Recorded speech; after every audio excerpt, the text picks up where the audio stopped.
Episode 1. Welcome to the Mendible show. They say the hustle is sold separately, and grace will take you places the hustle can't.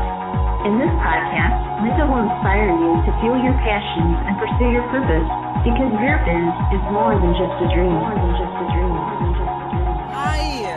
Hi guys. So we're here. We're in episode 1. We're recording on our mic. Have Ellyn here. And Ellyn, go ahead and introduce yourself. I'm Ellyn. I am one of Linda's interns, and we're gonna kickstart this podcast series here with our first guest. Well, actually, the first guest is you, Ellyn. Oh. Dun, dun, dun. No, so I've gotten a few questions from people before I started the podcast. It was actually a couple of months ago when this little guy maybe was in my belly. But, so we're gonna go to it. Ellyn wrote down all the questions, and I guess we're going to start. How I want to start is, you know, you've been editing a lot of the blog posts, so you know a lot of the guests that have been on the show, Ellyn. You know, so what do you think about what future listeners are going to get? There's definitely some really exciting stuff in there. Y'all are a lot of cool people. I'll go ahead and tell you that. Doing a lot of cool things out there in the world, so I definitely encourage everyone listening now to the introduction to tune in later, because there's a lot of cool people that you will have the opportunity to learn about, and some cool things that you will be able to check out for yourself. All right, so, like, when you say cool people, like, can you, like... Inspirational more than cool, I guess. Yeah, inspirational. I don't want to give away too much. You don't want to give away too much? We got to give away a lot, so people can be like, okay, I'm going to listen to it next week. True. So who's been your favorite, then? Well, I haven't gotten through everyone, so I don't want to jump to conclusions yet. Okay. So we have a great lineup of guests. We have Laura Casey. We have of Laura Casey Media. She's also owner of Southern Weddings Magazine. We also have Blair, Coach Brett Blair. He's amazing, really knows his stuff. Then we also have Tracy with LulaRue, and she's just incredible. She was a teacher, became an entrepreneur. When I was talking to her, she was just deciding on taking the leap. So you're going to listen to that, and that's incredible. And then, of course, we have my son, Andy, right here. Grabbing on some cords. Yes, and let me tell you, he's a bit stinky right now. So I'm just going to power through this. We're going to power through this. He's calm. He's probably not done, but we're going to power through it. So we have a couple of questions that I asked people in my Facebook group. So if you're not in my Facebook group, go ahead and be on my Facebook group. If you like this video, click the subscribe. If you like the podcast, go ahead and rate it, because we need that so we can get bigger and better and have better guests and just be all around amazing. So go ahead, Ellyn. What do we have? What question do we have? Okay. We want to know how you first got started with your previous ventures and with this one. And how did you find the courage to start and stop and start again? What motivated you? So thank you so much for asking that question. So I'll take it from the top. What got me started was me hitting rock bottom. I hit rock bottom pretty much in 2008. And then in 2009, I decided to go for my dreams full time. And at the time, it was just art. It was just painting. We're just painting with a paintbrush, Ellyn. Just painting. And then it went into fabrics. Then it went into helping people, as I do now, because in all of that, I learned a lot about marketing, learned a lot about branding, and learned a lot about working with others, because I did do handbags, and mainly in the fashion, I did a lot of fashion design. I did runway shows. I did photo shoots, lookbooks, all of that jazz. And a lot of it was almost like the foundation to be where I'm at now. So the courage that I had was pretty much hitting rock bottom.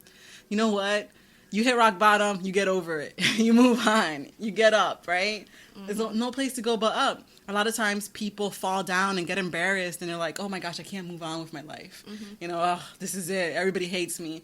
When you're pretty much judging your life off of how other people perceive you, but not really. It's actually how you think other people perceive you, and you keep yourself in this box. So it's kind of like moving past that box. And I think when you kind of lose everything and you notice that, hey, it's not the end of the world. Life still goes on. Nowhere to go but up. Yeah, nowhere to go but up. So that's where the courage comes in. Sometimes I still face fear. Do you face fear? Yes. You do? Everyone does. I don't think you do, Ellyn. You're too confident. She's too confident. No, everyone does. Okay, is there another question? Danielle is interested in hearing your testimony and how you started this journey, which you just answered, how you started this journey, but your testimony. My testimony. Goodness gracious. Get the book. No, I'm like, I don't have a book. Gonna go run and grab that. No, I should write a book. I think one day I will. But for now, testimony, that's hard. Okay, so my testimony is, okay, that rock bottom, right? So when I say rock bottom, I was in a horrible relationship. I was not, I was physically abused. Thank you for... As he rips an earring out of me. Yes, as he rips my face off. Yes, you're laughing. You want to say something to the mic?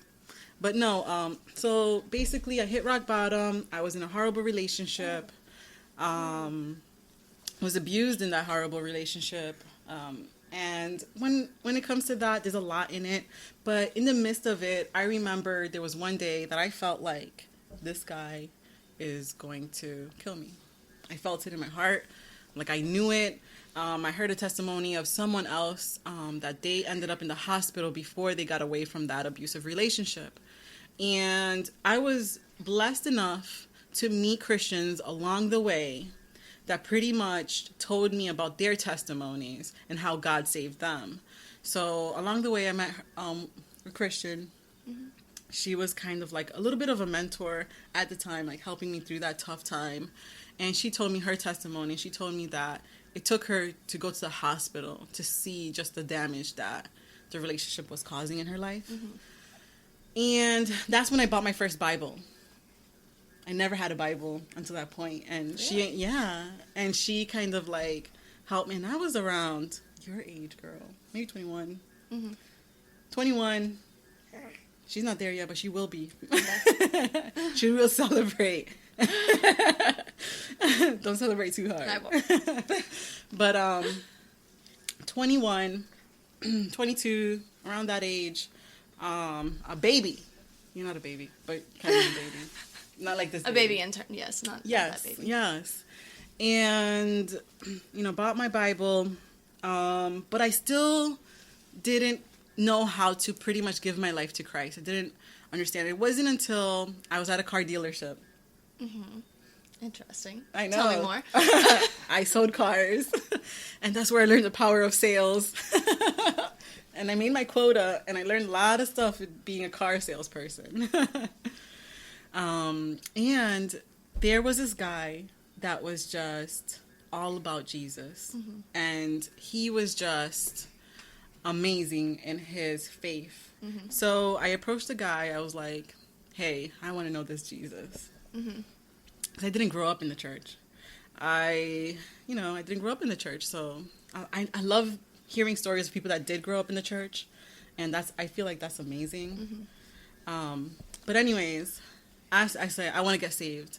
And he took me through the prayer of salvation. And it was because he was willing enough to shine his light. Man, you're stinky. To shine his light for the world to see. He was willing to do that, and it saved me. So that day, I gave my life to Christ, and I went home. Still, things were bad, and I had an amazing job. But because of the abuse, I just had to give it up, and I moved on. I went to another job. So now I am an assistant at a doctor's office. Wow, woman of many Well, my talents. So now I'm an assistant in the doctor's office, and I'm taking in, doctor's clients, and I'm, checking them in. And there was one point that the abuse was really bad, and that was enough. Enough was enough.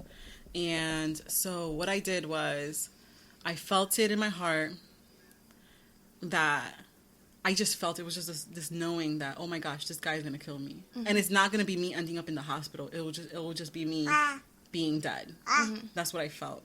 So what I did, since I had that Bible that I bought, I took it with me to work. And I was living in Maryland, working in Virginia. I would take the train to Virginia to the doctor's office. And I loved the job. Absolutely. It was like a dream job. It was easy, working with people, checking people in, had a smile on my face, but deep down I was falling apart. Took it to work.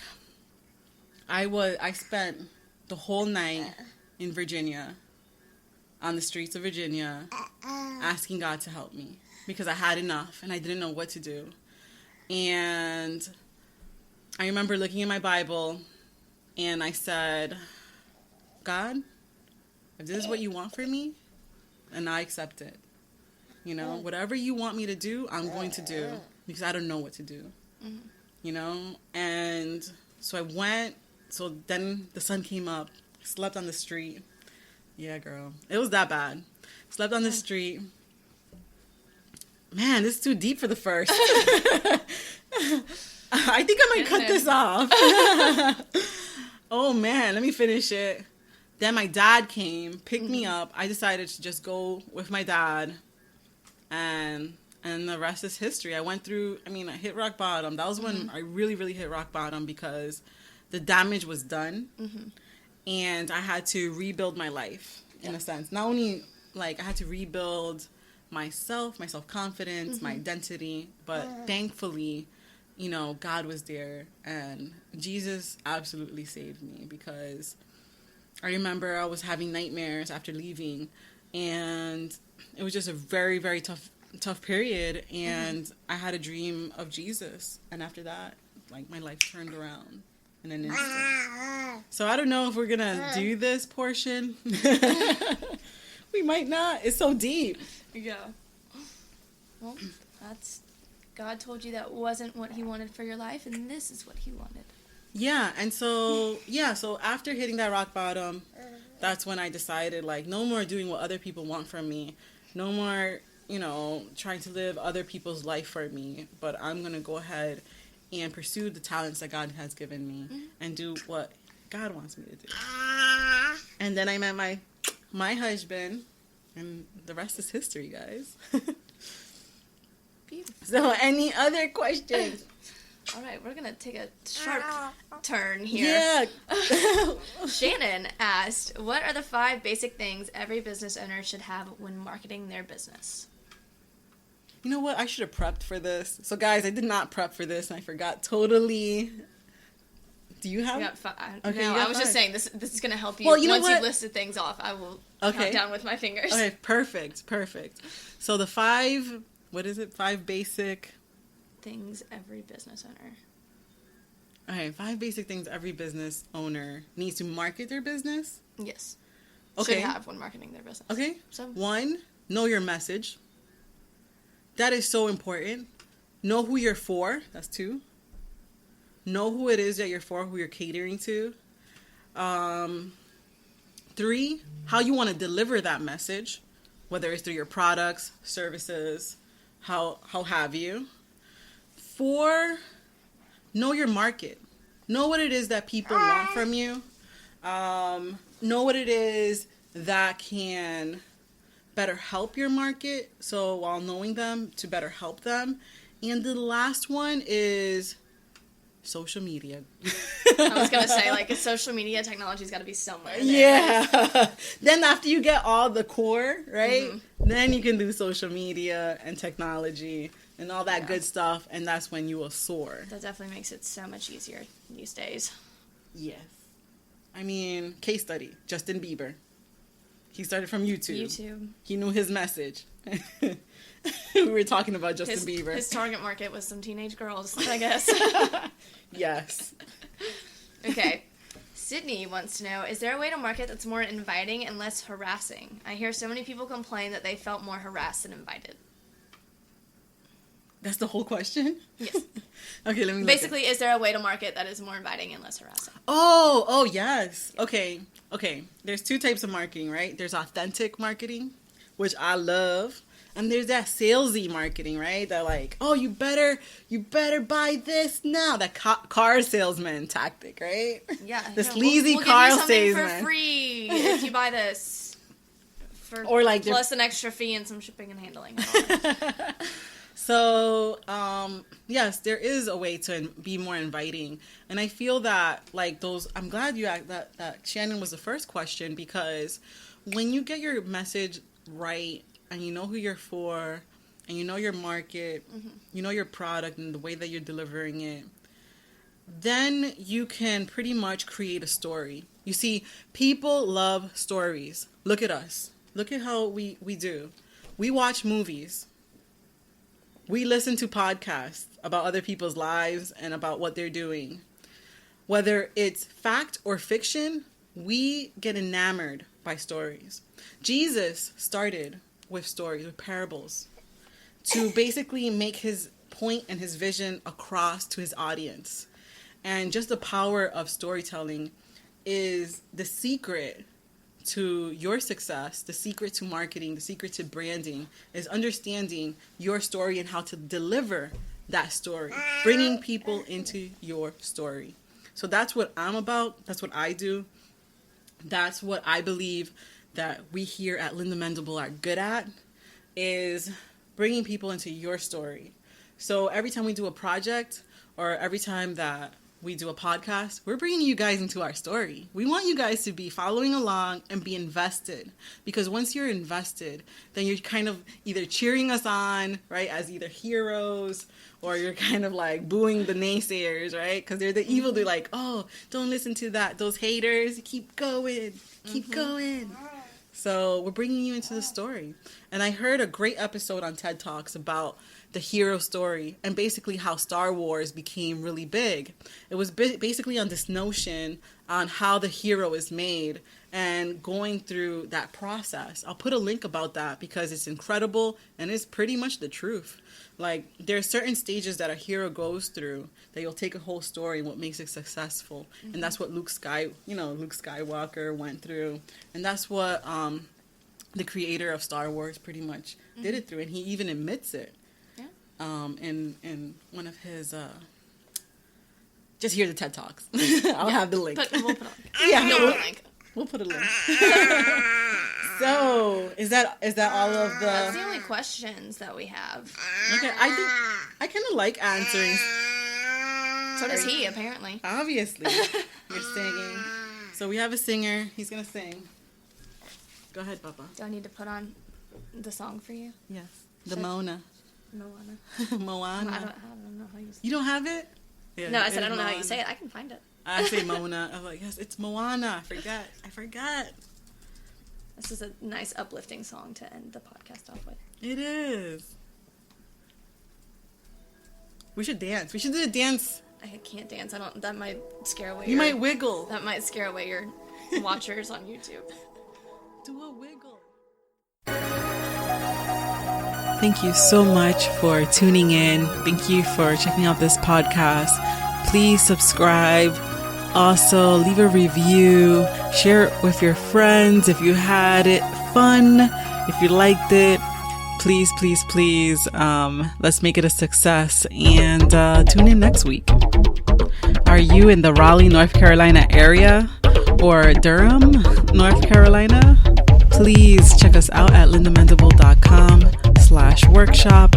We have an amazing workshop and runway show happening July 8th and 9th. More details soon to come. You don't want to miss it. lindamendible.com/workshop.